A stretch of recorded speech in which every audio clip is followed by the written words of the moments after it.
Aku kasih akan salibnya hingga tiba saat ajalku.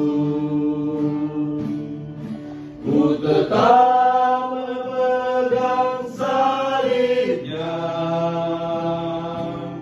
sampai ku terima mahkotaku.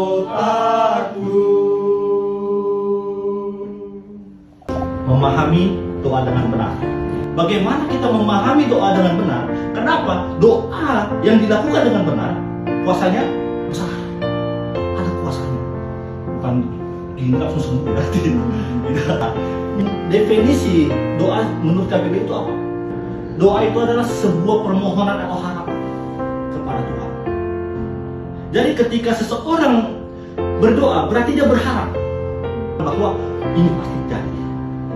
Dan secara pandangan Alkitab, apa sih definisi doa yang disimpulkan oleh Alkitab? Seruan itu adalah sebuah panggilan. Tuhan, saya begini Tuhan, saya menceritakan kepadamu isi hatiku. Jika kita berseru kepada Tuhan, disitulah terjadi sebuah komunikasi. Jangan jadikan itu sebagai kewajiban. Bapak nggak pernah berdoa, bukan masalah itu. Kalau kamu jadikan doa sebagai kewajiban, apa beda dengan pajak? Wajib pajak. Ada kata Alkitab, wajiblah kau berdoa. Ada. Tapi jadikanlah doa sebagai kebutuhan. Karena kewajiban sesuatu yang memaksa, tapi kebutuhan sesuatu yang mengharuskan. Kenapa? Agar membentuk sebuah kebiasaan yang baik.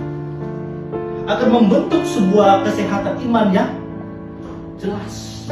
Jadi doa itu sebuah seruan. Kita harus berseru kepada Tuhan. Berserulah maka akan memberitahu kepadamu semua hal yang tidak kamu ketahui. Waktu Paulus mengingatkan orang-orang ya yang di kitab Filemon ini bahwa ketika kamu mengingat seseorang, ingatlah itu dalam. Ketika kamu mengucap syukur akan sesuatu, selalu bawa itu dalam. Kenapa? Curhatkan kepada Tuhan. Isi hati kita.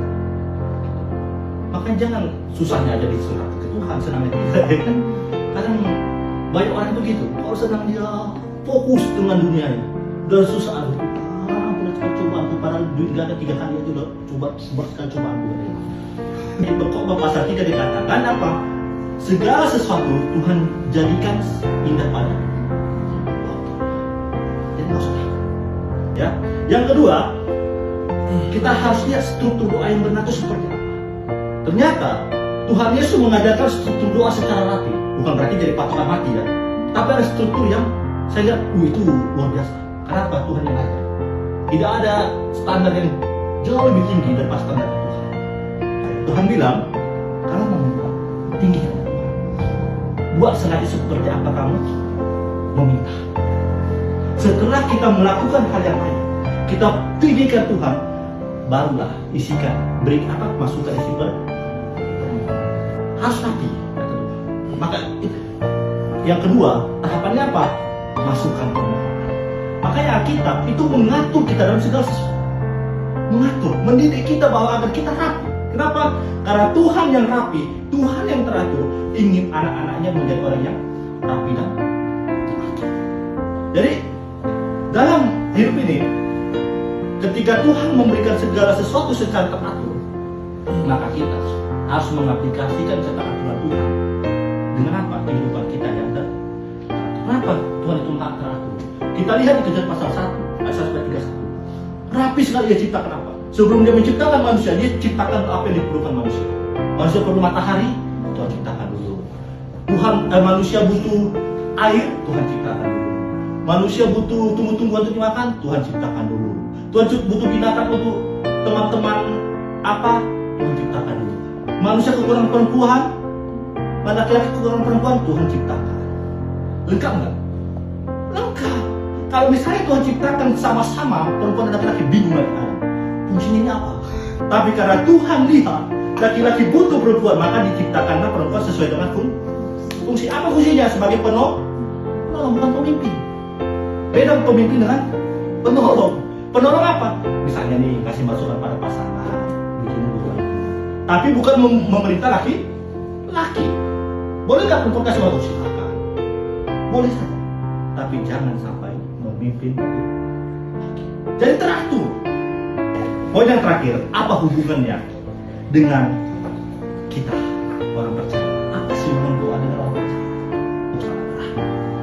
Karena orang percaya yang sudah mengaku sudah diselamatkan, sangat mustahil tidak membangun relasi kepada Tuhan yang menyelamatkan. Manusia saja ketika dia tahu ada orang yang menolong dia akan sangat berbalas budi. Bahkan kalau bisa selalu menjalin komunikasi dengan Allah. Begitu juga harus orang percaya. Ketika dia mengaku sudah percaya kepada Tuhan, otomatis keinginan hatinya ingin memiliki relasi dengan Tuhan. Mengapa begitu? Karena doa orang percaya adalah sebuah hal yang indah. Makanya apa? Kenapa begitu? Karena Tuhan makanya di Alkitab Tuhan selalu mengutamakan doa orang percaya dulu kan. Doa orang benar jika didoakan dengan yakin besar. Doa siapa yang diutamakan dulu? Doa orang benar, orang percaya, orang yang sudah diselamatkan. Kenapa? Ini anakku. Gak pernah ada orang tua mengutamakan anak orang lain daripada anaknya. Jelas. Kenapa? Karena kita ditebus dengan darah yang bukan darah manusia biasa. Tapi jadikanlah doa sebagai kebutuhan. Bahwa kalau saya tidak berdoa, saya mati. Sekalipun saya tanpa hidup. Apa relevansinya? Karena doa orang percaya adalah seruan kepada Bapa. Sama seperti anak berseru kepada Bapa dan atau mamanya, begitu juga orang percaya ketika berdoa berseru kepada orang. Kenapa? Di Yohanes pasal 1 dikatakan, setiap orang yang percaya kepada Yesus diberi kuasa menjadi anak. Kalau tidak ada anak, maka kita harus berkomunikasi dengan